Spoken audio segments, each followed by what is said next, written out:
Welcome to turning a moment into a movement.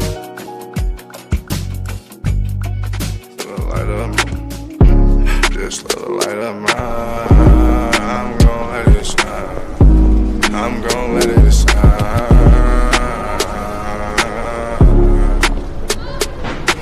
Just let the light of mine. Just let the light of mine. I'm gonna let it shine.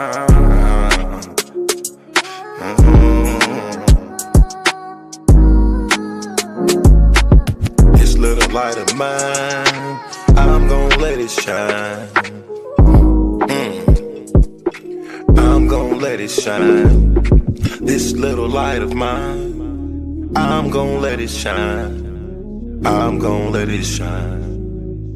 Oh Lord, just let it shine. This light of mine, this light of mine. Oh Lord, would you please just let it shine. Take the drama out of my life. Oh Lord, every night, the pain ain't right. I wake up at night, I never sleep. 26, 10, and 7, that's just me. Every day I need a little seed. I need a little fresh air, man, I need to breathe. All I know is trauma, all I know is tickets. All I know is no visit, all I know is a mission to get straight up out of prison. Lord have mercy for me. Lord have mercy on my people. Preacher Mary Washington and all my real. Lord have mercy with my people. I pray to God, we really need you. When I was down bad, when things weren't going right, every time I prayed at night, I put my hands up in my face. I said, Lord have mercy, little light of mine. Lord God, please let it shine. It's the drama that I live in my life. I swear to God, I was a bad guy every night. 10 toes down, salute. Everybody suffering, everybody who trying to make a way. Everybody looking for the sky, everybody looking for that piece of pie. In a law library, I know what that feel like. Hoping that somebody get active and involved in your situation. Man, pop your collar and pray. Cause Lord have mercy on my soul. And may bad guy father get out soon. And the rest of those brothers who be mobbing to child these mornings. Oh man, I ain't going to this afternoon. Man, I'ma miss dinner today. I got a couple noodles. Hey, you know what that feel like? Do you know what it is? And if you a victim of a wrongful conviction, suffered and served by Ken Worthy, then I know that you know what that pain feel like. And your mama know what that pain feel like. Your father know what that pain feel like. With that light, let that little shine. Let that light shine a little light of mine, Bad guy, Doughboy Week, all these great people in this great world of ours. 10 toes down, salute. I appreciate you, bad guy. I appreciate you, we. I appreciate the tech. I appreciate everybody in the studio. We gonna pop off that LV, ooh wee, cause that's what they be liking to see. But I hope you hear the missing when you see me fresh. Salute. Salute. You do good, brother?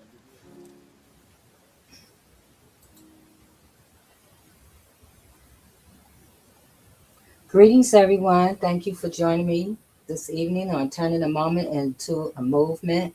I am your host, J Love, and created this platform when my son GERARD was wrongly convicted of a crime he didn't do, innocent, and he went to prison. And because of that, and all the people I met on that journey with GERARD, and all the mothers I met, and all the families I met, created this platform to educate our community about wrongful convictions and injustice that happens in our communities. The mission here at Turning a Moment into a Movement was inspired by the wrongful conviction of GERARD and built from the urgent need to create a safe, empowering space for all who have been harmed by injustice. Our mission is to shine a light on wrongful convictions, over sentencing, and the neglect of those who are mentally ill and medically frail within the criminal legal system. We are committed to uplifting voices, sharing truth, and advocating for those too often silenced. Through education, community organizing, and courageous storytelling, we work to disrupt the systems, policies, and patterns that fuel injustice, transforming awareness into collective action and turning every moment into a movement for real change. Thank you for joining us. And I want to bring on Marcus. Everybody's wondering, but we're doing something different, you guys. It's going to be me and one of us instead of five of us now. But Marcus, introduce yourself and let everybody know what it is that you do. So your mic is muted, Marcus. I've been talking to Marcus, you guys, before we got on here, but somehow his mic is muted. So it's on his end. So we're going to keep moving while Marcus figure out how to unmute his mic. So tonight on Turning the Moment into a Movement, our topic is you have the right to file a complaint, and here's how. So we're talking about this season, accountability matters. And also we have to take accountability on the things that we do. And so I'm going to put Marcus off the screen so he can fix his mic. So tonight our special guest is Detroit Police Commissioner, Vice Chair, Minister, CEO of Fighting the Good Fight, LLC, is Mr. Darryl Wood Sr. I'm going to bring him on. Greetings. Greetings, Janice is good. J Love. I love calling you Janice. You know why I love calling you Janice, but I'm glad to be here. I'm glad you're here too. Just introduce yourself and tell us or everyone who's listening what it is that you do. I do a number of things, a myriad of things, but in my the reason I'm on the show, we talking about complaints. I am on the Board of Police Commission for the city of Detroit. I was elevated to chair and served a year as the chair. And after I finished my chairmanship up, I was elected as the vice chair. And what we do as police commissioners and the Board of Police Commission, what we do as an organization is investigate citizen complaints. So that's the bedrock of our organization. There are 4 commissioners that are appointed, and 7 are elected by district. I was appointed by the mayor of the city of Detroit. And I came in a tumultuous time where there was a severe backlog of complaints. We were understaffed and struggling budget wise. But since I've been there, I've been able to right size the ship and be able to do a lot of significant things there and the Border Police Commission. Another thing that we do, we're responsible for all promotions from sergeant all the way to first assistant chief. We also do national searches for the police chief when the seat is vacant. We initiate that, and we send 3 names to the mayor for consideration after we do a national search. We are responsible for all policies in the Detroit Police Department, and so it's us and the department.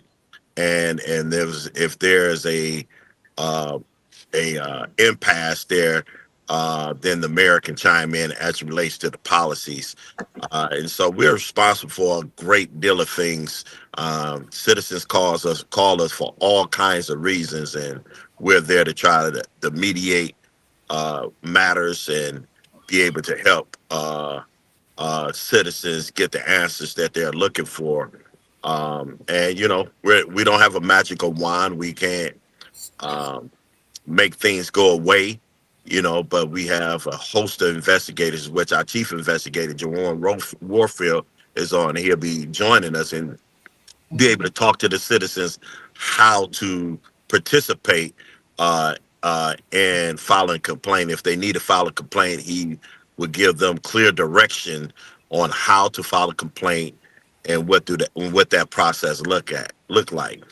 We are very, very sensitive to every complaint that come in, and we do our very, very best to address them accordingly. Yeah, thank you. I just want to also add that that's why we're having this conversation with you today, to pull back on the curtain on how the complaints and the oversight process really work, and to give practical knowledge to the viewers, direct access to leaders, and confidence, and demand transparency, accountability, and respect. Yes. And Marcus is back. Hi, Marcus. Hey, how y'all doing? Sorry about the technical difficulties, What's going on, brother Darryl? How you doing? I'm fighting a good fight. How you doing, my friend? Man, fighting a good fight, brother. Yes, sir. Yes, sir. Yeah, well, hello, So, everybody. This is Marcus Kelly, the Change Up Midnight Coalition, in the place to be. Amen. yes. So as you alluded to the chief investigator, and I'm going to bring him on as well. Yeah. Greetings. Well, good evening, Ms. J. Love. Thank you so very much for having me. Yes. Can you introduce yourself and tell everyone what it is that you do? Sure. My name is Jerome Warfield, and I currently serve as the chief investigator for the Board of Police Commissioners. I am a former Board of Police Commissioner member. I served from 2009 through 2013. I also served as chair in 2 terms during that time period as well. Served on the Michigan Parole Board for 8 years. And then after my service on the Michigan Parole Board, we came to head up this office. And as Commissioner Woods indicated, when I came here in May of 2023, the office needed significant help. We were under 4 investigations ourselves. We were deeply understaffed.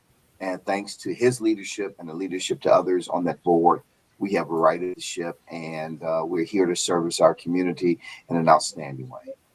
Oh, wow. So I have a question. If I want to know if, let's get into filing a complaint. If a resident wants to file a complaint against an officer, what is the proper way? What is the proper process? So let me define what type of complaint we Okay. receive. According to the Detroit City Charter, we receive allegations against officers, well, against any member of the Detroit Police Department that are non-criminal in nature.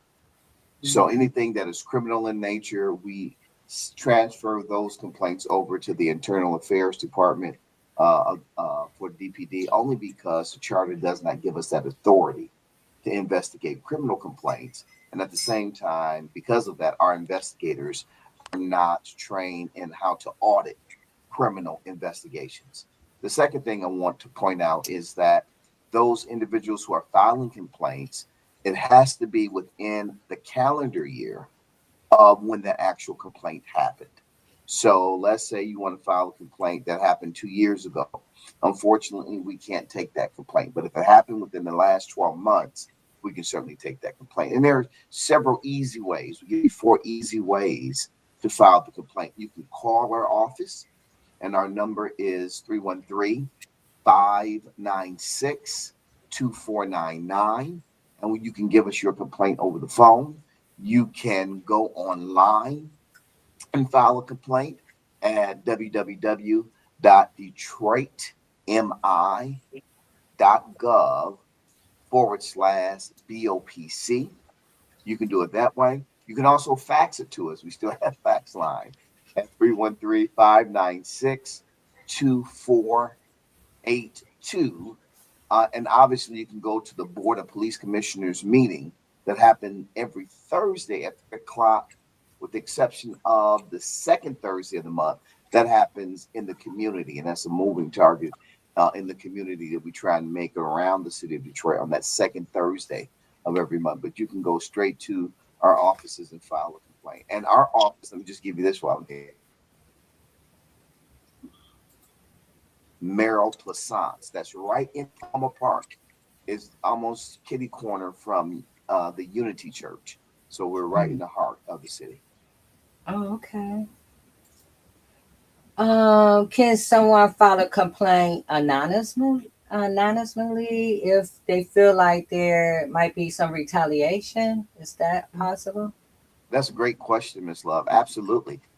You can file the complaint anonymously. You can file the complaint on behalf of someone else.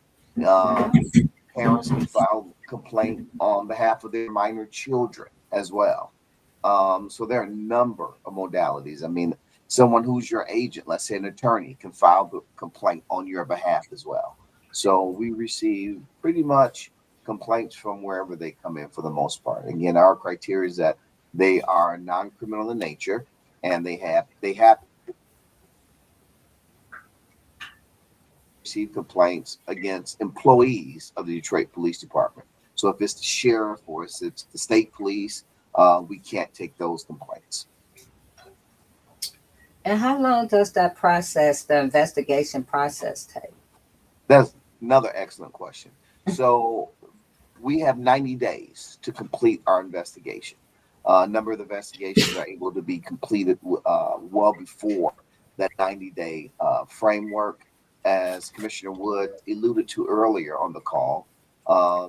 When a few years ago we were heavy in backlog. I mean, again, because of lack of staff, of a number of reasons.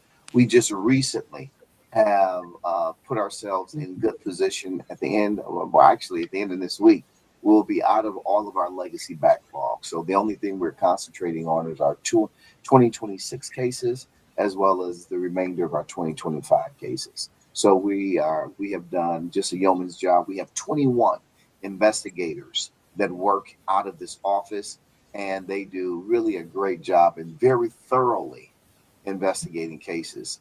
So we have a wonderful staff that work here. That's good.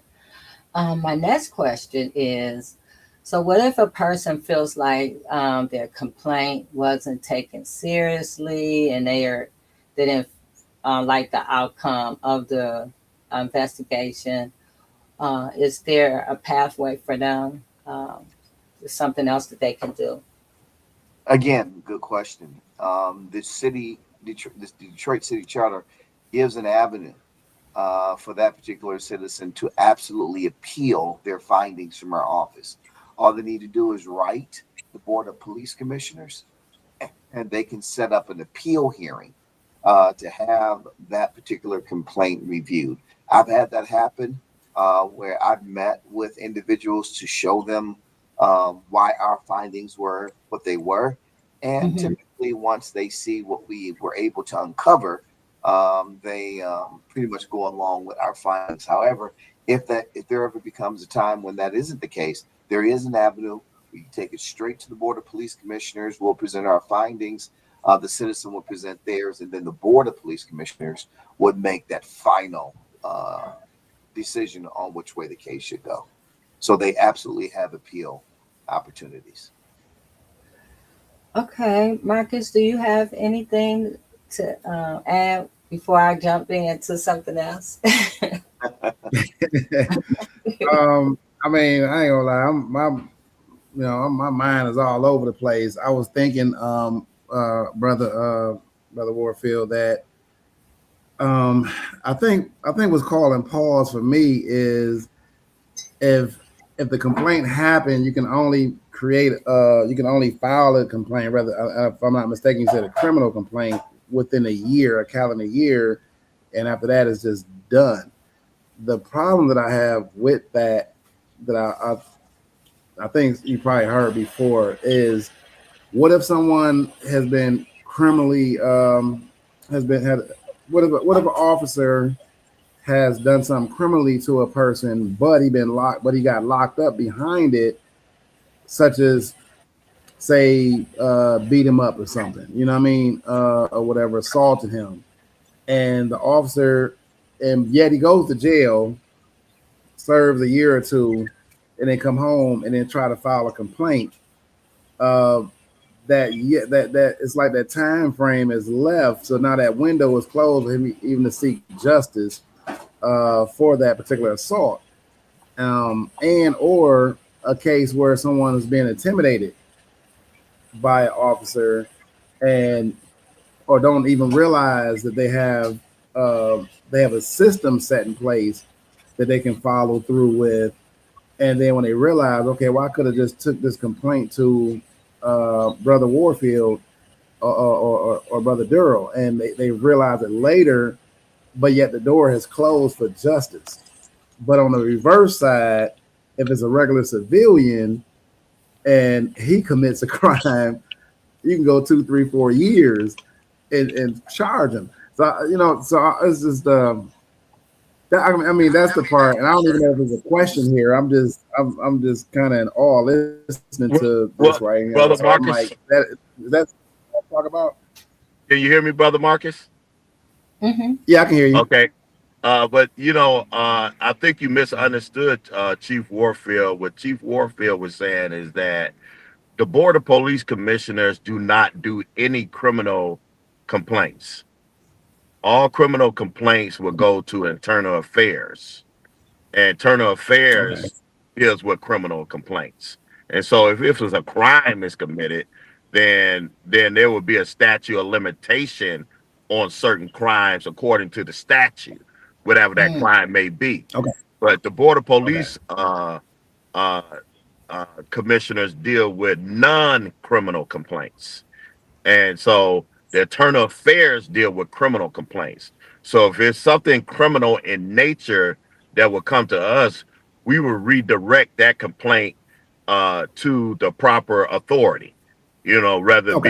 be if it's so severe, it'll go to uh, Internal Affairs with the Attorney General if necessary, whoever it need to be, who need to see this information, and we're uh, uh, direct the citizen to somewhere like that because we do not handle criminal complaints, and sometimes that's a confusion with the Police Commission. Now, say for instance, if someone loved one was killed and they feel that the homicide detective is not communicating with them properly, So that's what you consider a service complaint, and Mhm.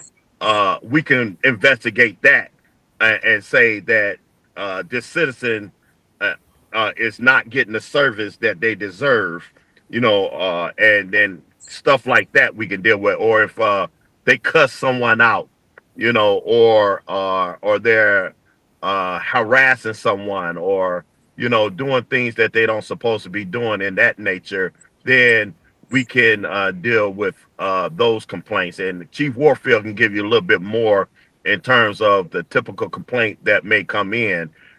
We receive on average, I believe now, what we probably last year received over 2,500 complaints. Yeah, Uh, last year, yeah. I'm sorry, Commissioner. no, go ahead, Chief. Yeah, last year we received over 2,500 complaints. And so our complaints have gone up. So if you look at our complaint history, and I want to answer another question you had too about those who are already locked up and tell you what we do for those. Um, Between 2012 and 2022, our average number of complaints in the city of Detroit that we would receive was around 1,100, maybe 1,200. From 2023 up through last year, our average has jumped to 1,900 complaints a year.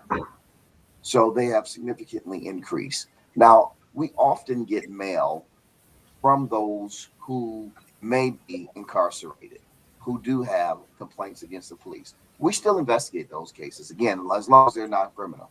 So if they had a service issue, if they had an issue with the way that the officer handled them, and again, it's non-criminal, we still investigate those allegations. So please know that we still do that. And then when we look at the type of allegations that we handle, the three big areas of our allegation is demeanor, service, and procedure. That makes up about 70% of all of our allegations that come into the office. And the reason that we have that 1 year limit is primarily because of the collective bargaining units of the law enforcement in the city of Detroit. They have in their collective bargaining agreements that after 1 year, after 366 days, or on the 366th day, that no disciplinary action can come against an officer who has a complaint against them. So that's why we limit that to 1 year, because of the collective bargaining agreements that's in place. So, Zay, I got one more question. Go ahead. So, so how do you stop then, or y'all got measures in place to stop any like stonewalling when it comes to that? Like, say, like the officers know what's in the collective agreement. 366 days done. So if how do we? And I'm saying for somebody who was incarcerated and how they used to play the grievance system in prison, that officer get the complaint, tell the other officer, throw it away. How do you get in front of those kind of things before that happens? Yeah, If that makes sense. That's a good question, Mr. Kelly. And the only thing that hinders us is if the officer is unavailable for a guarantee interview. So if that officer is, let's say, out on furlough, or if that officer is suspended, typically we cannot interview. However, we'll hold that file until they come back on board, no matter how long it takes, and we'll still move forward with the interview then. Yeah. Okay. And which what it also does is create a record. When we Gary the office, or when the office of chief investigator Gary the officer, they're under oath, and they typically come in with a lawyer, and they does a phenomenal job. They go out to the scenes of these incidents and do what you call canvassing the scene to see if there's any parenting evidence there, and so how many investigators do we have, chief investigator? We have 21 investigators. Yeah. And 3 supervisors, and then 4 administrative staff persons. But the vast majority of our office is investigators, because that's the heart of what we do. So my question is, what power does the board have when it comes to disciplining officers or influencing investigations? We do investigations. We that's the you talking to the chief investigator right there, and so we have a lot of power when it comes to those type of investigations. Now, when it comes to discipline, because of the collective bargain agreement, the collective bargain agreement is in conflict the with the charter. And Mhm. those collective bargaining agreements will be coming back up soon. I only been on the board for a little over 2.5 years, roundabout. And we had to clean up a lot of stuff. When I came, they wasn't suspending officers without pay. When before I came, they wasn't doing that. We have been able to suspend a number of officers without pay based upon wrongdoing. And I tell you this, we don't do it. We don't do it with pleasure. It's a hard thing when you have to investigate these cases and you see that officers may have done something that will cause us to suspend them without pay. But I wanted to be a person who is sensitive to uh, what's going on in our community, and to ensure that officers get the message that citizens need to be treated with dignity and respect. But I also say this too. Sometimes citizens come in, want us to beat officers over the head and things of that nature. And I tell them that we're not a police hate board, we're a police oversight board. They don't think we should even talk to the police. You know what I'm saying? But the police is our brothers, our sisters, our cousins, our mothers. They're human beings. They are citizens as well. And they deserve dignity and respect as well. We just want to see a mutual respect take place in our community between law enforcement and the community. And so when law enforcement do wrong, we hold them accountable to the best with every power that we have. And so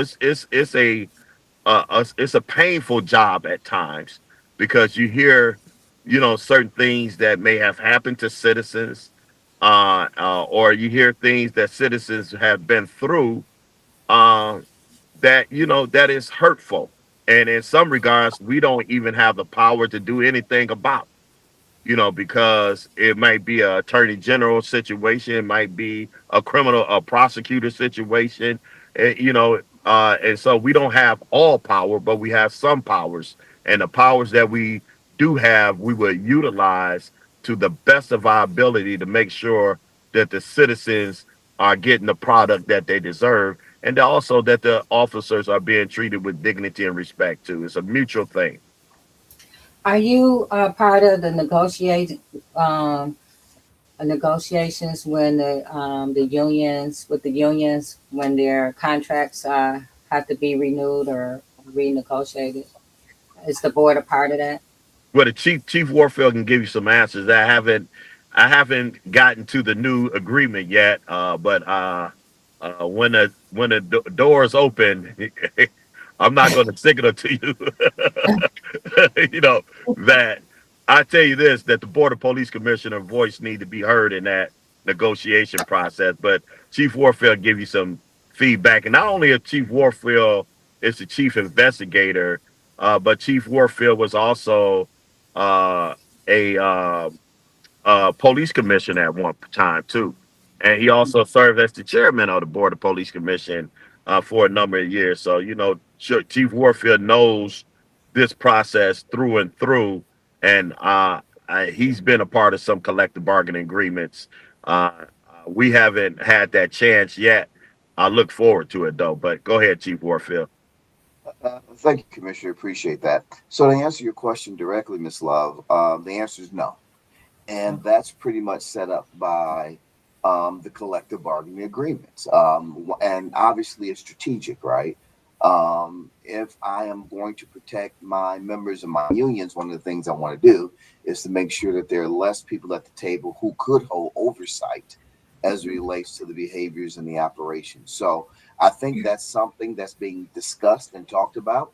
that there's a list of concerns that I know the Board of Police Commissioners have as relates to a new upcoming collective bargaining agreement. I believe those concerns will be heard at the table, but in the past, no, we really have not had that much impact on there. But I think days are changing, and I think they're changing in a good direction for the Board of Police Commissioners to have more impact and more say in what goes into some of those collective bargaining agreements.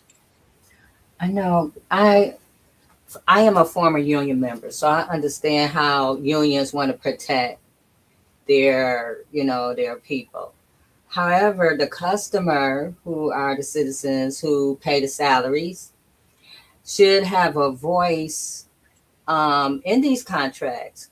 And I feel like that's where the oversight committee, the commissioners, come in as also a voice for the citizens when it comes to these negotiations. Because if we're just so our vision is so straightforward, and we're only looking at the employees and not looking at the customers, when these things come up or lawsuits and stuff like that, the citizens are the ones who are paying for these.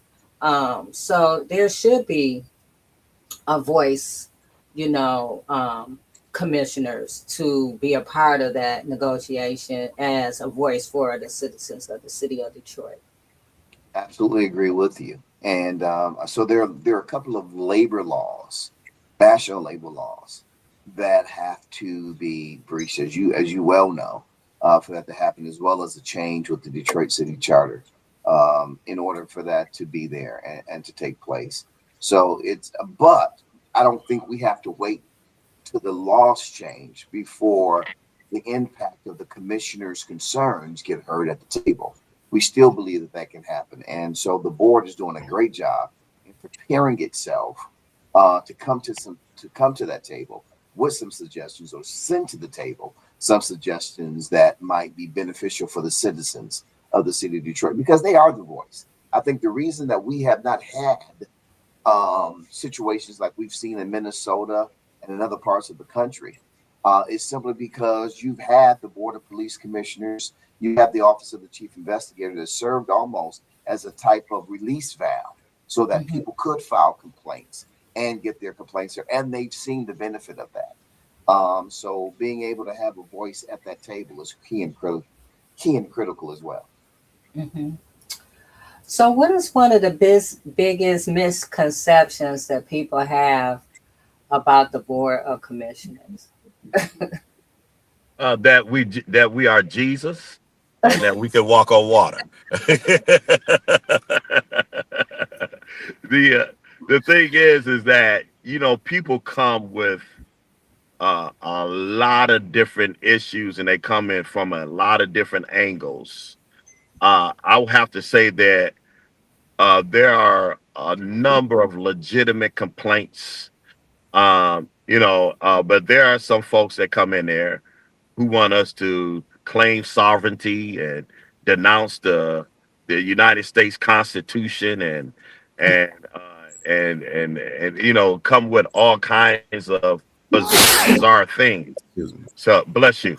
And so sometimes we have to figure those things out, but we're not the police, first and foremost. Some people think we're the police, that we only investigate homicide cases, rape cases, or armed robberies and things of that nature. Uh-oh. So I'll finish for Commissioner, but yeah, so people come with a lot of items that are don't necessarily fall under the Board of Police Commissioners. However, they do a good job in pointing them into the right direction. And at those meetings, the chief of police or one of his designees is typically at those meetings as well, so that citizens are able to interface directly with the department if they need to get special attention for their concerns. I can't hear. Okay, you can't hear us? You back. We hear you. Do you guys do some kind of educational type programs for the community to educate the community on what the commissioners do so they can have a better understanding of your jobs and how, the commission can help serve them, What better and make your life and jobs a little bit easier. the great Yeah, thing like a community. about Yeah, the great thing about our bifurcated system, some elected and some appointed, is that you have a number of commissioners, seven of them again are elected, who have direct ties in their communities. And that crosses all seven council districts that's in the city of Detroit. So they regularly have meetings with the public to talk Hmm. about citizens' rights, to talk about, what their rights are when they're pulled over by the police, to make sure that there are certain things that happen, and if they are at any way uneasy or feel like their rights have been violated, and then of course they can come to us, and we will definitely handle their case with care. So our commissioners do a great job, especially this new set. They are tremendous out there in the community, meeting with people every single week, raising the banner of citizen rights. So they do a great job at that. So yes, to your question. Also, I think this would be a good thing to reach out to, like in the schools, like the Detroit public schools, so the younger new drivers and the younger teenagers can understand, even middle school probably can really understand what it is because I know with the police, there's always people feel some kind of way because of all the things that's happening. And so, um, I'm Marcus. So I'm just saying, with if you want to build a relationship, better relationship with the community, I think starting with the children, especially in middle schools and high schools, would be a good place to start with educating them about what their rights are and how, to make a complaint and things like that. That's an excellent point, Jay Love. We have a youth advisory council Okay. that is very powerful, and they are very these this advisory council, youth advisory council, are very sophisticated. And uh, last year, for the first time, I want to do something significant for the members of the Youth Advisory Council that's going to college and all of that. And so I got with Chief Warfield and I got with our board chairwoman and gave all other commissioners the opportunity to contribute. And we was able to bless one of the youngsters with $1,000 scholarship for college, and we plan on doing it again this year to make sure. And that came out of our own pocket, and we planning on investing in our children again as well. I'm often in schools a lot, talking to a number of our students, elementary schools, junior high schools, spreading the word to the young folks. Actually, uh, partnership with DPD in Persian is about to be birthed, where they have a law enforcement class at Persian High School now. Principal Tipton is a very innovative guy, but they about to teach the children how to run the 911 operating system, and train them as apprentice. And I thought that was something phenomenal. And so things like that, we want to continue to spread. And if you find that the chief investigator uh, need to go into a particular school, him or any of the staff members or any other commissioners, reach out, and we will run to any community space to spread the word and educate people how to do this. We just got a dashboard put in place, and it's a work in progress, and we building on that. Under my chairmanship, I wanted transparency to happen even more, and so I told the chief investigator, let's work and put out a dashboard, and that dashboard has been put in place, and we're building upon it. And so we want to do everything that we can to get the word to the community. As you heard, chief investigator told you they went from uh, I think 1,900 investigators, or maybe 1,000 in some investigations, to over 2,500 investigations or people filing it for or complaints rather, that's huge. That is absolutely huge. That people are hearing about uh, how they can file complaints. That has increased, and so we want to continue to do that. So yeah, but that's a two-way thing, more complaints. So is something really going on to feed these complaints, or just people are just really understanding the process? Praise the Lord. That's a good question. But the fact of the matter is that they understanding that they have the opportunity, and a lot of them are legitimate complaints, but some of these things can be mediated, and that's what we're working on more to bring the complainant in and the officer in, and have a restorative circle if possible, whenever possible, Mhm. just so that officers can hear and understand how their actions may be impacting members in the community, and citizens have the opportunity to be heard, but also to hear the perspective from the officer. And sometimes they come out of that space, feeling whole. Because most of the time citizens just really want to be respected. What citizens want to, at all times, citizens want to feel respected, and they also want to be felt. They want to be heard. You know, Mhm. and sometimes it's not a complaint. You know, sometimes it is a complaint. And so that mediation process and those restorative circles have been very powerful. I've participated in several of them, and so that's another tool. And sometimes when we have that, it's the citizens coming in, really training the officers sometimes on better ways to approach people in the community. It Mhm. could be cultural issues. It could be, a person may be from a certain community, and have not had experience with people in the city of Detroit, and they need to be educated, and they need to learn and be sensitive how to conduct themselves with residents in particular neighborhoods. Right. This reminded me of a conversation I had with one of the former police commissioners. He was saying how he was talking to an officer, and he was asking her why she drives so far to come to Detroit to, be a police officer, like all the cities that she drive past. And her answer was, I want to be where the action is. And I thought that was, the action. What is That's that?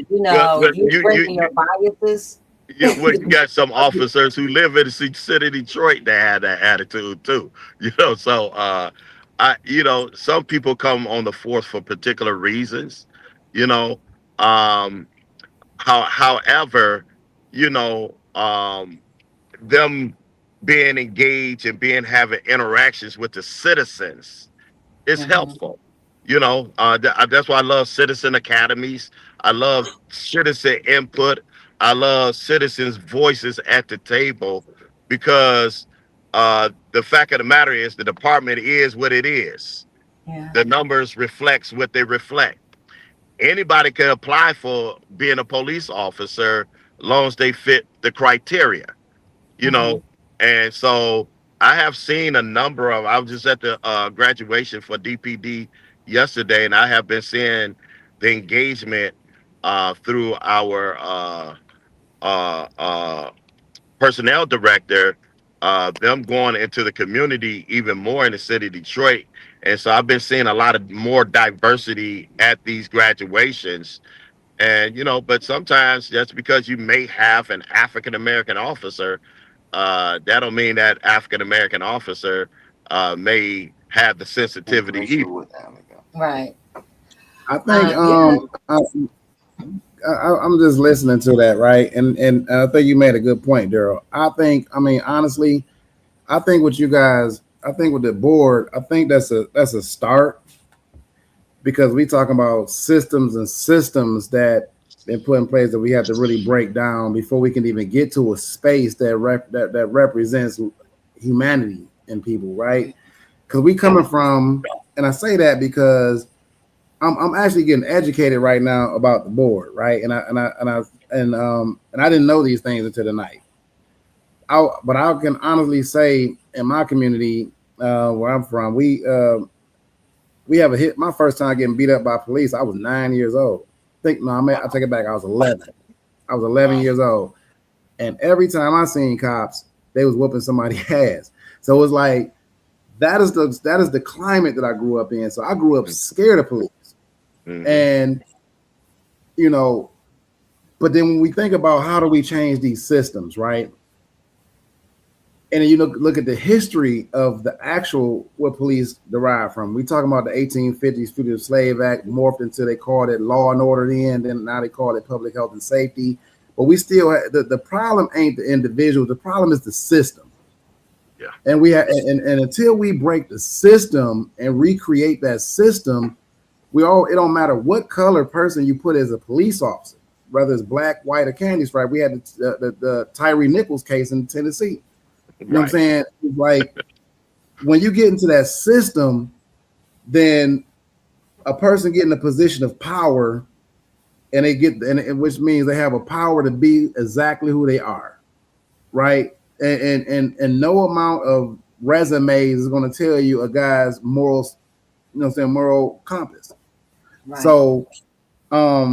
So that is one of the reasons why I advocate to get slavery out of Michigan's Constitution, so that we can reimagine public health and safety that's rooted in care, dignity, and respect for all human beings. And I say that to land my plane here. You know what I'm saying? We have now it went from police to ICE terrorizing our community now, right? So when people see ICE, they still think police. So now the abuses and things that our community have been suffering at the behold of police, it's been hiding now, because now we have someone. It was already hard to hold a police officer accountable the way it is. You know what I'm saying? And you just kind of described something similar to that, Brother Warfield. I believe you gave me a parole back in the day too. I don't know. I'm just He did. Yeah, so I'm like, you gave me my first parole. I kept getting flopped, and you came on. I got a parole, but that's another story. So I'm like, listen at him like this. The brother they let me go home. That's it. So you know, I got a different kind of respect for you right now, brother. So you know, they ain't gonna let me go. So but going back and landing my plane is like we in a space.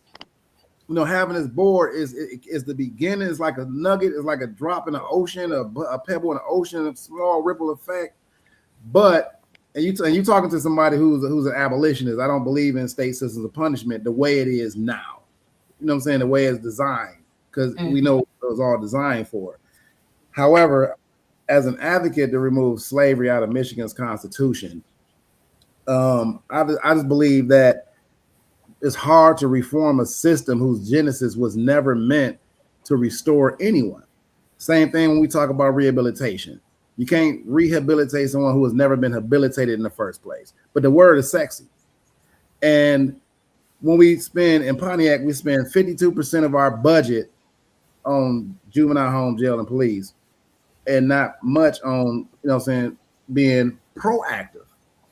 You know what I'm saying? So we spend 52% of our budget being reactionary when the real problem is resources.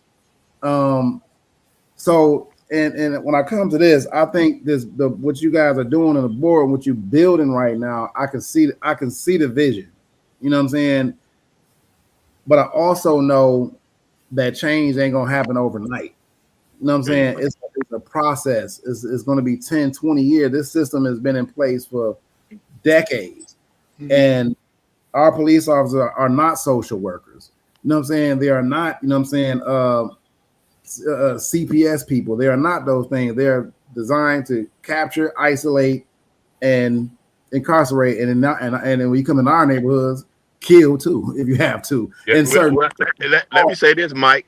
They don't supposed to be so. Marcus, I'm sorry, Marcus, my man. Hey, I'm a little tired too, Doc. Marcus, the they don't supposed to be social workers. They don't supposed to be CPS folks. But if you see what we have saw in terms of some of the work that these officers are doing to impact the lives of citizens in a positive way, we see sometimes we see the bad stuff. We see all the bad stuff, but there's a ton of good stuff that these officers are doing. I've seen some stuff that would bring tears to your eyes in terms of what these officers have to respond to. Just imagine the three elderly men that was found dead in their home and what that crime scene looked like. Going in there, seeing them beat to death, you know, going in, seeing digging a child out of a backyard, out of the out of a grave that was created by the mom allegedly, because that case is still going on. And but I've seen a number of officers do some tremendous things, and which it goes back to what you're saying though, Marcus, about changing the system. Mhm. Now we have social workers riding with officers because we challenge the department when people have knives and or rakes or things of that nature or instruments that they shouldn't just be rushing in with force, but having a calming voice with them to being able to talk them down off the ledge and give that therapeutic approach when you can. And so there's been a number of times now that has changed because of advocacy from people like Marcus and Janice, J Love, and so many others who challenge this system to be better.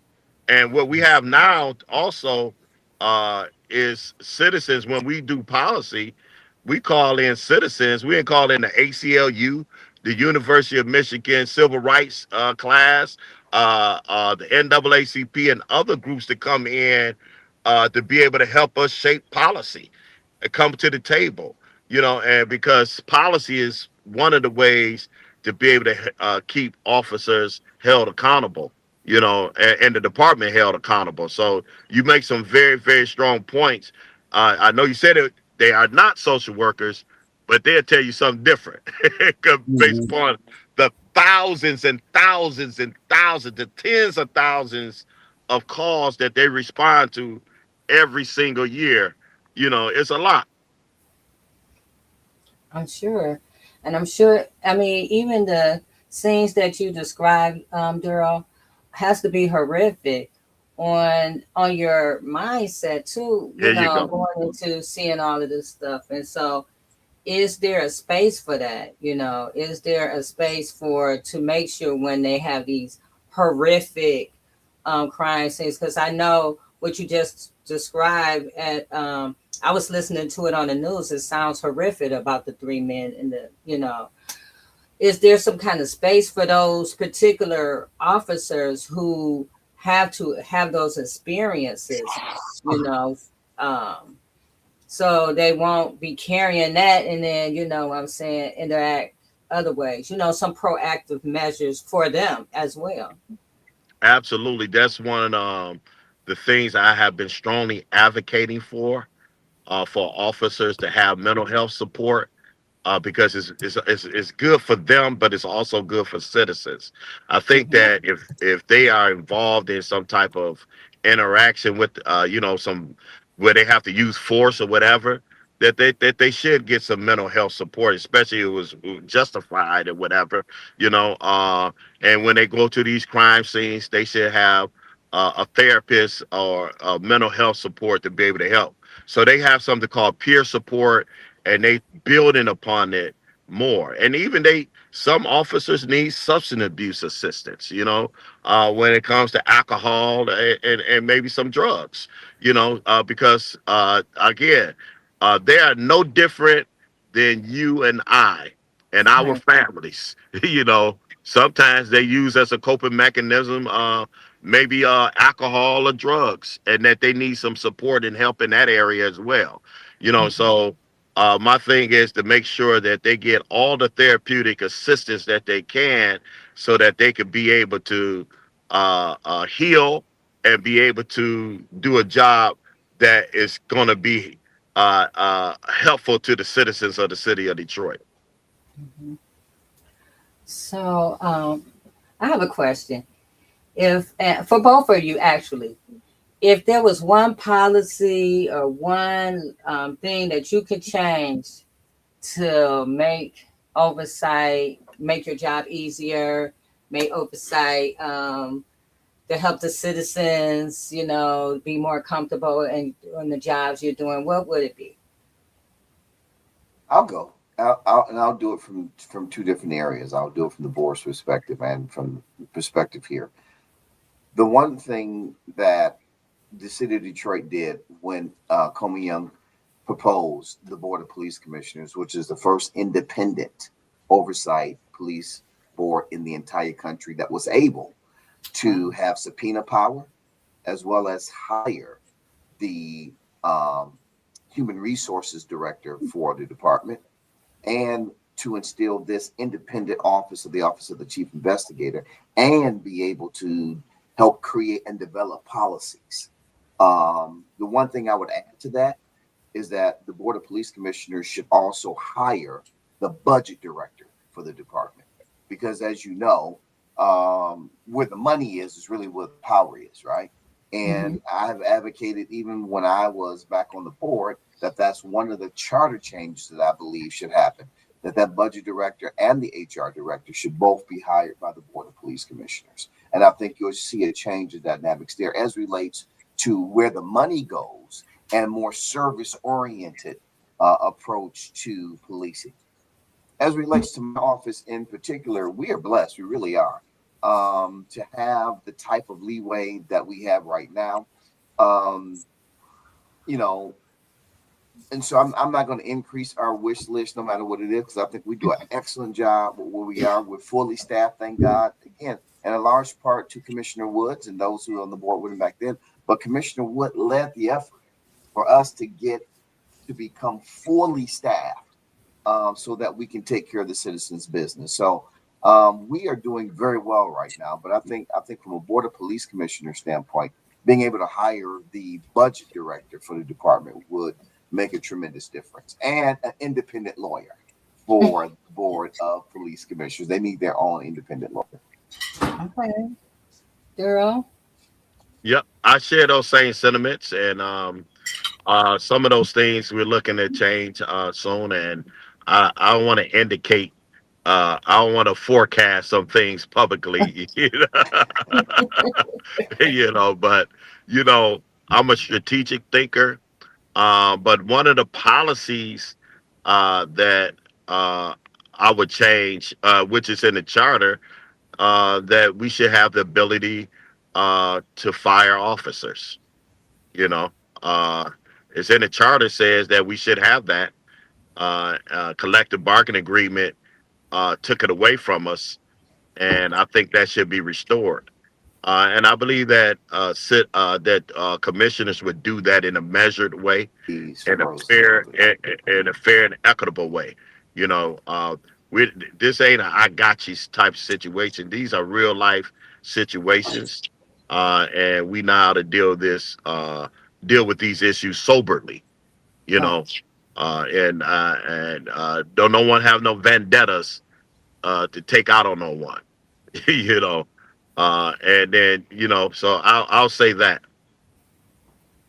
Um, you know, with the social media, this age of social media, especially, you see a lot of what I seen. I even had tagged you, Daryl, in one case where I saw something online, but people um, postings, interactions with officers, and then you get a whole comment section of people say, "Hey, that happened to me," and "Hey, that person did me the same way," blah blah blah. And so that was one of the reasons why today I wanted to have this conversation with you, Daryl, because just recently that happened, and I'm like, people really need a way to understand that. Okay, that's you recorded it, but I think if you're not putting it on paper, if you're not making it official, it's just on Instagram or it's just on Facebook. And so that's what really motivated this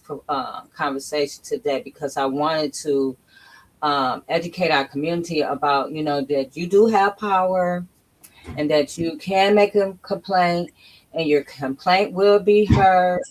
And, this is not the same commission as it was, years ago or, a few years ago. This is a different kind of operation. So, can you give the people who may watch this later some kind of assurance of the process, and that you guys are looking into these complaints when they're non-criminal, and that there is also a pathway for, if it is criminal, that you can take it as Yeah, well. I want citizens to be assured that this is a sacred process for us. We will protect them with every ounce of our being, should they want to file a complaint, and because an officer has done some wrongdoing to them. And we will protect the whole process. It's an integral process. Our investigators investigate them, and then they are sent to us to review and to sign off on. So each week, commissioners get binders or folders full of citizen complaints that has been investigated, and we review each and every last one of them, and we sign off on them if we feel comfortable with that, or we may have some questions. You know, I tell you that there's been some situations in where I had to get on the telephone and say, "Hey, I need an immediate response." I've called the chief, the assistant chief, the deputy chief, the commander of the precinct, and said, "You need to deal with this situation immediately," because it looked like they needed immediate redress on certain situations. You know, and the chief would tell you that I will question some of these things when I don't see uh, that the citizen has gotten everything that we possibly can give them. Because we want to, and he said we got a quality and control person in OCI. The chief have to sign off on them. As far as when I say the chief, I'm talking about Chief Warfield, the chief Mhm. investigator. And so all it is it's a process, and it has a lot of eyes on it, and we want to try to get it right. And so uh, I'm open to citizens calling me. They call me all the time, but just make sure that you succinct on your complaint. And I call Warfield. I call Chief Warfield all the time with a citizen on the phone and say, "Hey, this citizen has an issue with X, Y, and Z." So we are very sensitive to the citizens of the city of Detroit, that they get the service that they deserve. So I tell you that and all of us has taken an oath to serve the citizens of the city of Detroit. We are sworn an oath to do that. All the investigators and every commissioner, and our oath is to be able to make sure that we serve the citizens of the city of Detroit. Mhm. And the investigations that we conduct could potentially end up in court. So every investigator is trained thoroughly on how to investigate in a very thorough manner the cases that come before them. And as Commissioner Woods has said, there are a number of checkoffs, there are a number of reviews that happens to make sure that everything is crystal clear. And I am so appreciative of his effort and his relationships, because there are times when we see cases that are extremely egregious that we would call the chief, and we would say, "Look, you might want to look at this case because this officer may need to come out of service now before we even finish our investigation." Mhm. That's just how serious we take this. So the citizens can be assured that when they file a complaint in our office of a non-criminal nature, that it gets our full attention. And again, they can do that by going online at www.detroitmi.gov/BOPC, Board of Police Commissioners, BOPC. They can call our number 313-596-2499. They can even still fax us at 596-2482. And of course, they can always come to our office here at Merrill Plaisance, 900 Merrill Plaisance, right in the heart of Palmer Park.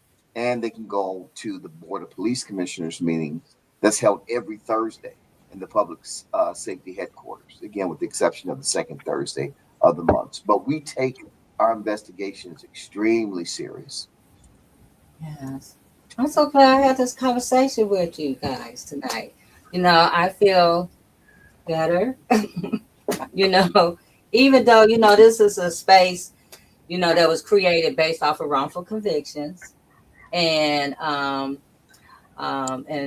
so that's where we're coming from. But we also know that everybody is not, every police officer is not that kind of police officer, right?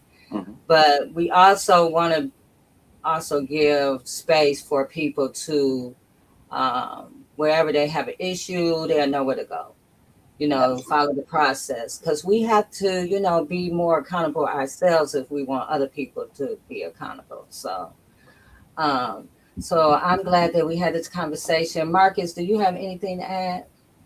Again, I just want to uplift, man. I just want to thank Brother Warfield. I ain't lying. They would not go they kept flopping me, man. This brother, come on, I go home that time. I'm like, I went home like not less than 90 days too. I was so happy. Thanks again, brother. And Brother Darryl, I owe you a phone call, brother. Yes, sir. I really appreciate y'all because y'all really just schooled me tonight. I didn't even know a board even existed. But just knowing that, just how y'all broke it all down to me, I think those are seeds to begin that process of transformation when we talk about destroying old systems that was just strictly about punishment, but also rebuilding a system that's rooted in care, respect, and dignity. You know what I mean? So I think I really appreciate y'all breaking that down to me. But I'm like, okay. Accountability matters, especially when it's the citizens and the police, and so let everybody know that it's processes that you actually can get seek justice, or just it's somebody you can talk to. I mean, I think when you don't know who to bring those issues to, it puts people in the place of hopelessness. You know what I'm saying? And I just think that's that's actually I'm actually excited to hear that it is a process and that you guys are on it like that. Absolutely. And again, we appreciate you guys for this platform to be able to spread the word out, because that's what we want to continue to spread the word, that there is a process and there's a dignified process. And we have to give a shout out during this Black History Month to Coleman Alexander Young, who gave birth to the Board of Police Commission in 1974. And so when he first came in office, he came in with his sleeves rolled up and created his board. And it's the most powerful board in the country. If you look at NACO, no board around the country has the powers that like the city of Detroit have in terms of with its Board of Police Commission. And so we are the envy of the country, and we want to get better, and so thank you guys for shining a light on something that Coleman Alexander Young birthed. Yes. Yeah. And also, Darryl, I want to say this. I want to give you some kudos too, because you be getting beat up out here in these streets. Tell them thank you. I tell you this, I love everybody.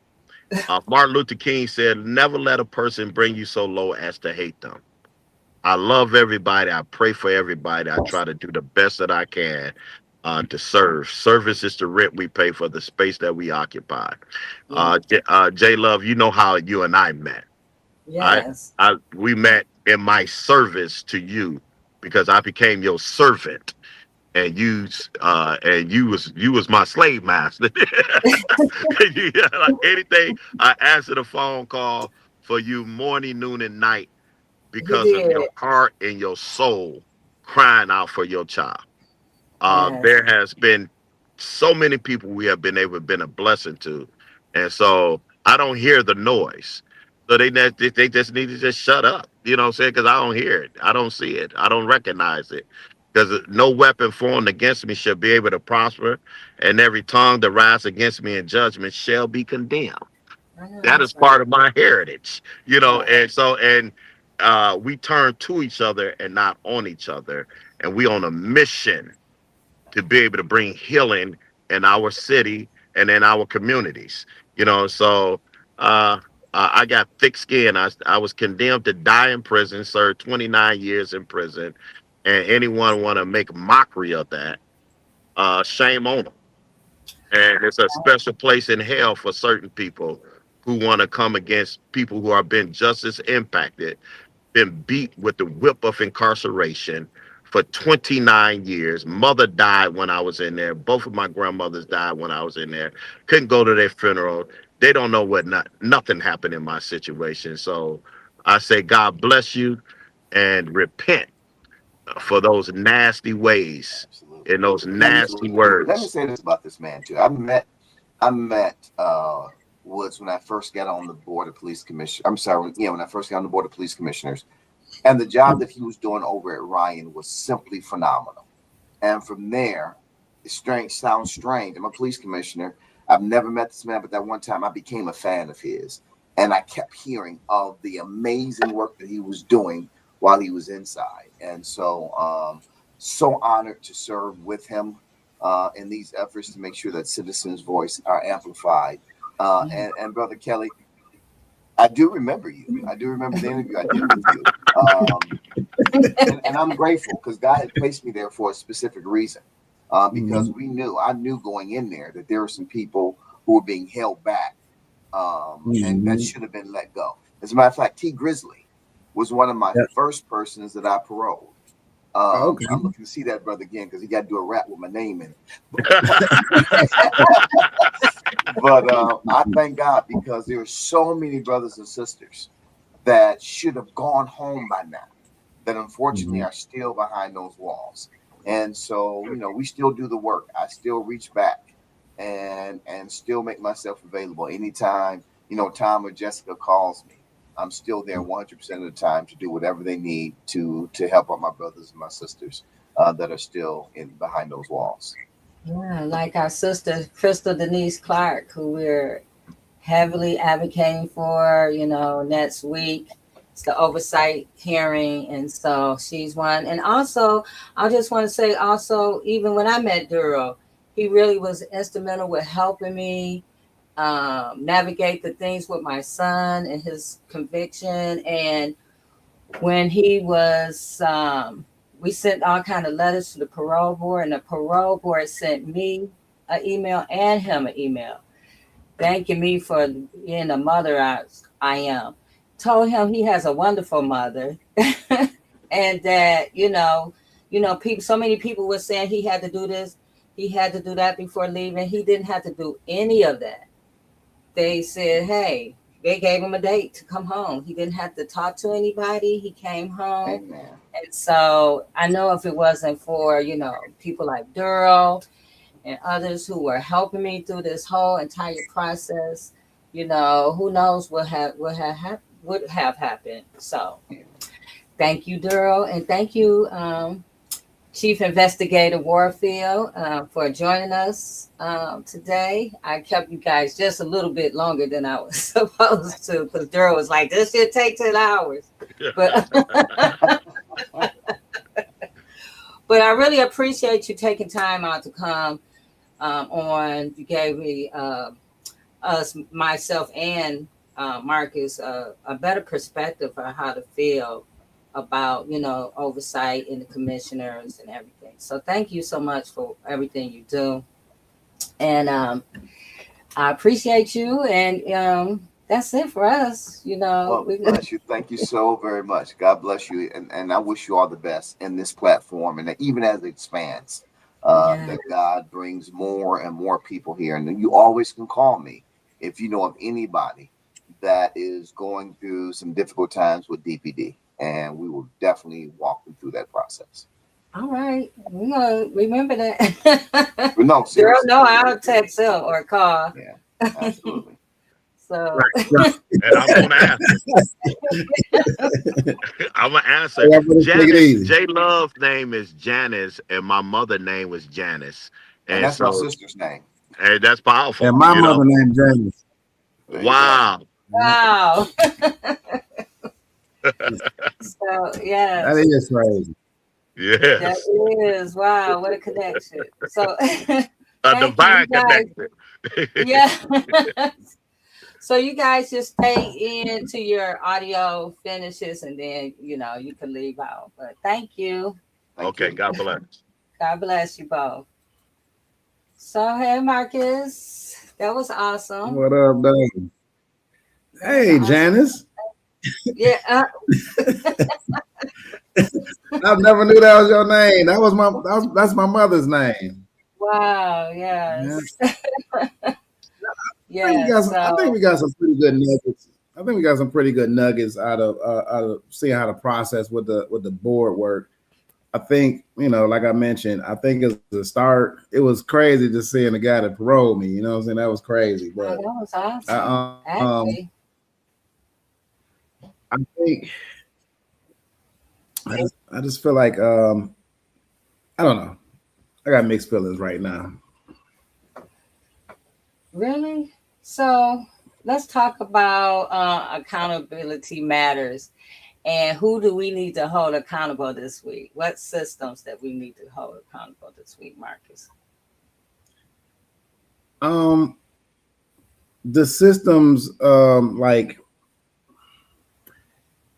same as in prison. You know what I'm saying? Those stone walls. When we have system, it's almost like they always say that the master never give you the key to to tear down his home or to give you can't or And I think when you're talking about these particular systems that we were just discussing earlier, the system of policing, including all the other tentacles of policing, when you're talking about the CPS, when you're talking about the processes of HUD, you know what I'm saying, and how before it even reaches your community, it gets sent to a housing board who hires an executive director who utilizes his position of power to harm that community, but is protected by elected officials because they are because he put money in their elections or whatnot.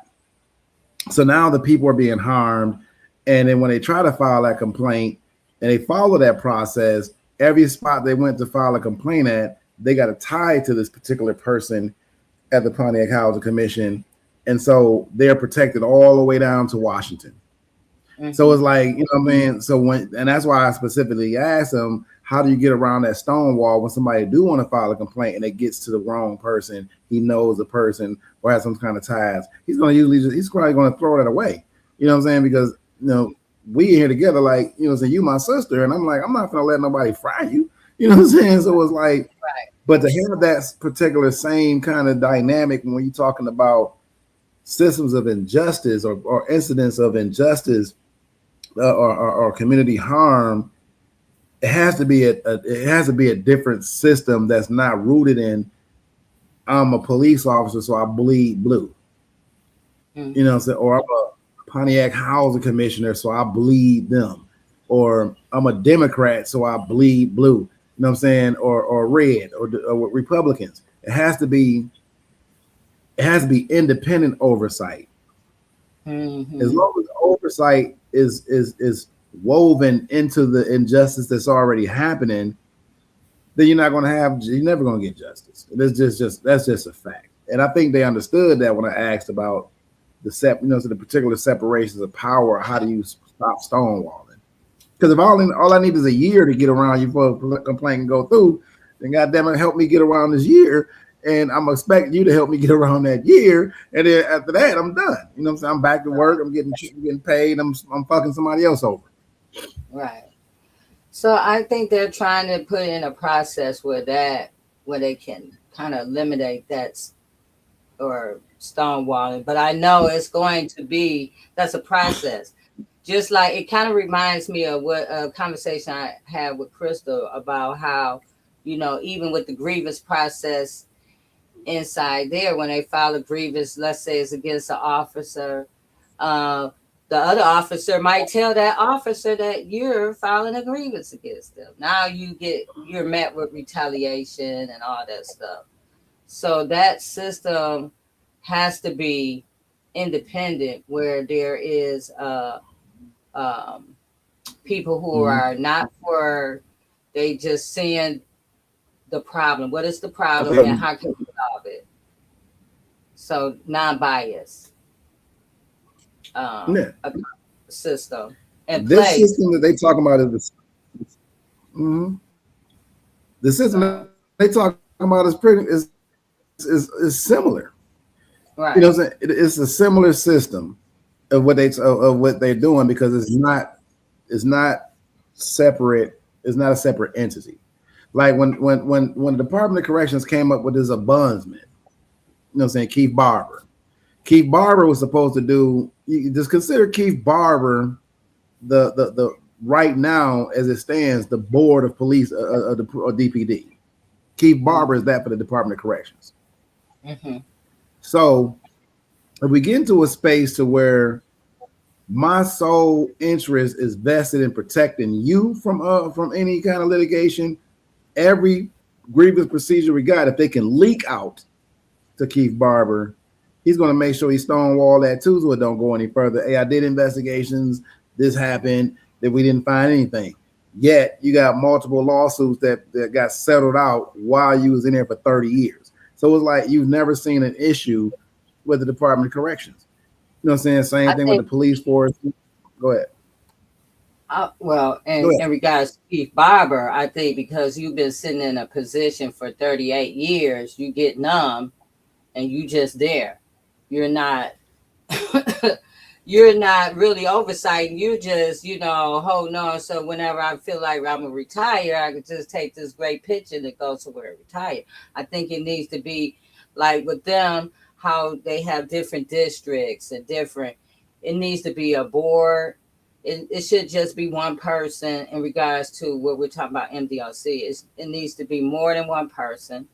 It needs to be like maybe a board with also community people on there with them, so you can have a clear conversation, so it's not already always led by an institutional type of mindset.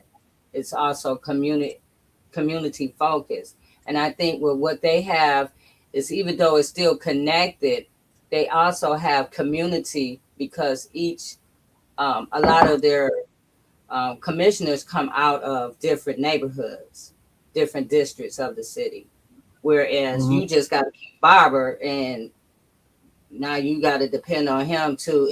Are you gonna fight, or are you gonna just sit back? And so, I mean, and you asked a good question. What about why? You know what I'm saying? What about when we have to pay for officers who do wrongdoing, and they go out, shoot, kill somebody, beat somebody up, boom, we spend millions of dollars, but they still on the force. They just move them to another different spot. You know what I'm saying? Move them to another district or whatever else. You never really lose a job. Yeah, we lose our taxpaying money that can be invested in our children.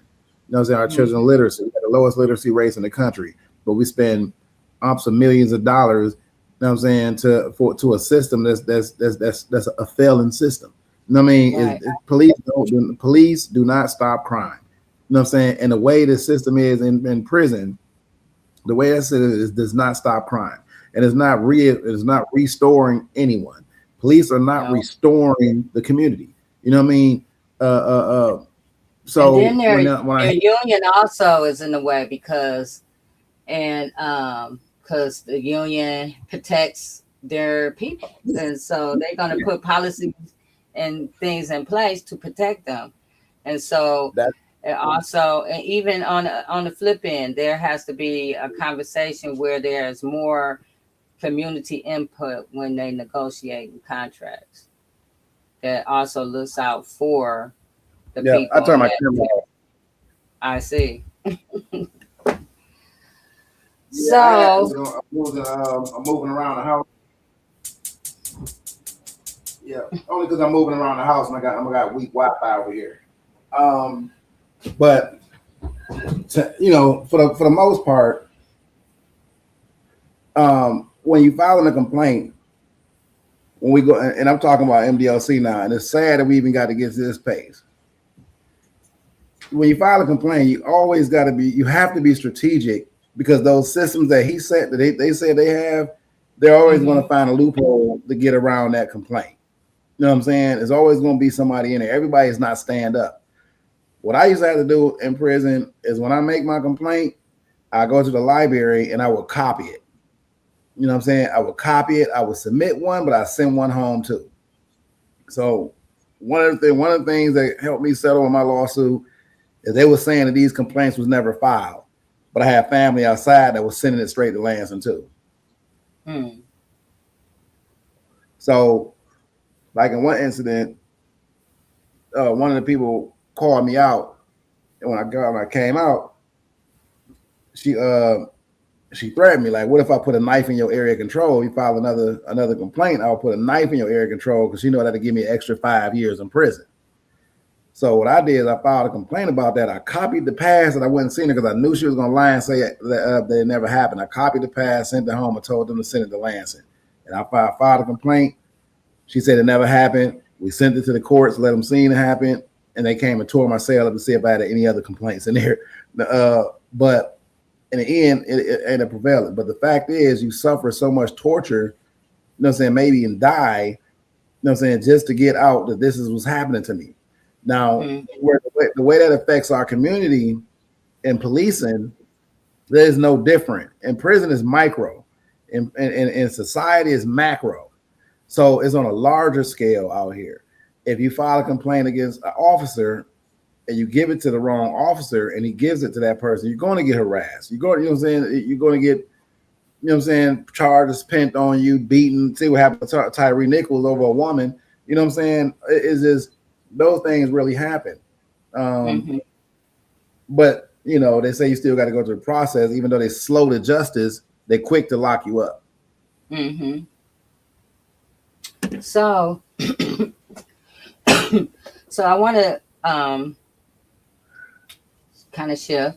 I want to tell people to subscribe if you care about justice reform and real accountability. Hit the subscribe button right now, because we are building something powerful here, turning the moment into a movement. And we see you on the 24th at 9 a.m., right? Yes, that's next. Okay. So I've got a flyer for that. So on the 24th, which is Tuesday, we are headed to Lansing for the oversight hearing regarding Huron Valley and Crystal Clark. It's at 9 a.m. It's inside the Capitol Building, room 352. Join us there, hear testimony. And if you can't attend in person, you can watch it live on House TV, www.house.michigan.gov. This is some of the things that, if you can see that this is what's going to go down for the hearing. The purpose of the hearing will be reviewed. We'll review structure, environmental, and systemic concerns, including structural and environmental conditions, access to healthcare, retaliation, and misconduct. There's going to be some whistleblowers in attendance. And so why does this matter? Because Huron Valley has faced long-standing scrutiny related to healthcare access, environmental safety, transparency, and treatment of incarcerated women. So if you have a loved one in there, I advise you to attend. There is a way that you can voice your complaints by email. We'll have that on the Turning a Moment into a Movement page, so you can check that for that link for that. So if you are in the area or close by, please join us in Lansing on February 24th. This is long overdue. And also,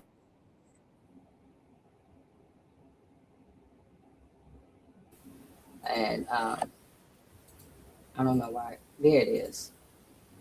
You can watch it on House TV. So join us there on Tuesday, 9 a.m. So that's it. We asked you to subscribe, so make sure you subscribe.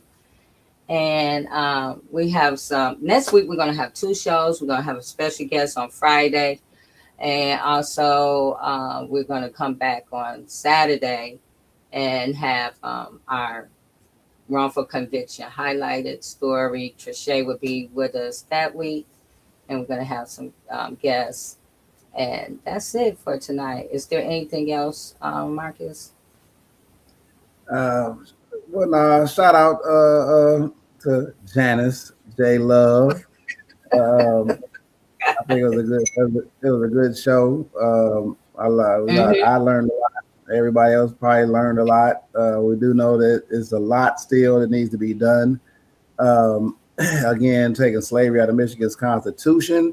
So, then check out the Change Up Midnight Coalition.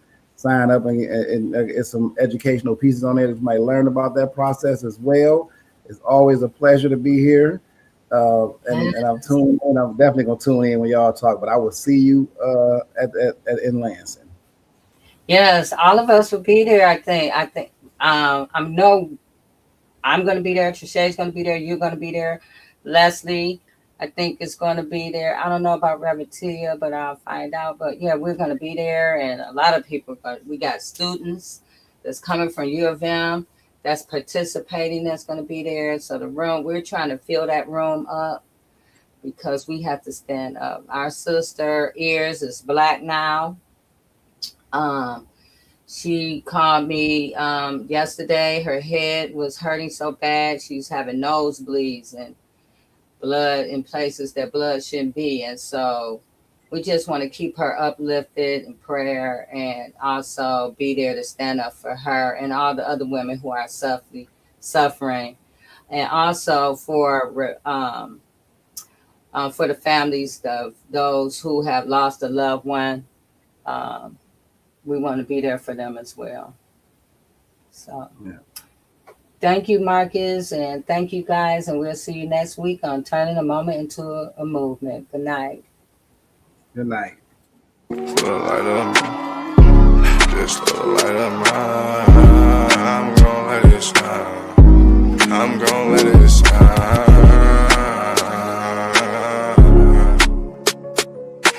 Just a light of mine. Just a light of mine. I'm gonna let it shine.